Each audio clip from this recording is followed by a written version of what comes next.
ప్రస్తుతం హైదరాబాద్లో 50 లక్షలకి అపార్ట్మెంట్లలో ఫ్లాట్లు దొరికేటువంటి ప్రాంతాలు ఏవి అంటే ఏం చెప్తారు మరి? ఇప్పుడు మనం హైదరాబాద్ అంటే ఉమ్, ఒక కూకట్పల్లి, ఒక సికింద్రాబాదు, మేడం.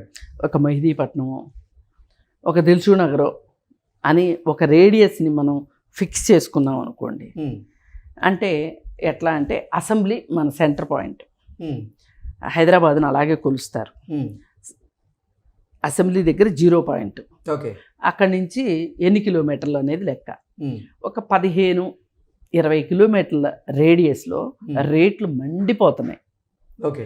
ఎందుకంటే ఒక అపార్ట్మెంట్ కాస్ట్ని ఎట్లా నిర్ణయిస్తారు అంటే ఉమ్, ఆ స్థలం ఖరీదును బట్టి అపార్ట్మెంట్ కాస్ట్ నిర్ణయం అవుతుంది. ఓకే. ఇప్పుడు సిమెంటు, ఇసుక ఇవన్నీ కూడా కొంచెం ఇటు అటుగా ఇప్పుడు ఒక 15 సంవత్సరాల క్రితం లాగా ఇవాళ సిమెంట్ రేట్ లేదు మేడం. అందుకని భూమి రేటు ఆధారంగా ఉమ్, ఫ్లాట్ కాస్ట్ నిర్ణయం అవుతుంది. ఉమ్, అంటే సైట్ కాస్ట్ ఎంత, కన్స్ట్రక్షన్ కాస్ట్ ఎంత అనేది రెండు చూస్తే ఇప్పుడు కన్స్ట్రక్షన్ కాస్ట్ అబిడ్స్లో అయినా అంతే అవుతుంది, ఉమ్, పంజగుట్లో అయినా అంతే అవుతుంది, అమీర్పేటలో అయినా అంతే అవుతుంది, కొంపల్లో అయినా అదే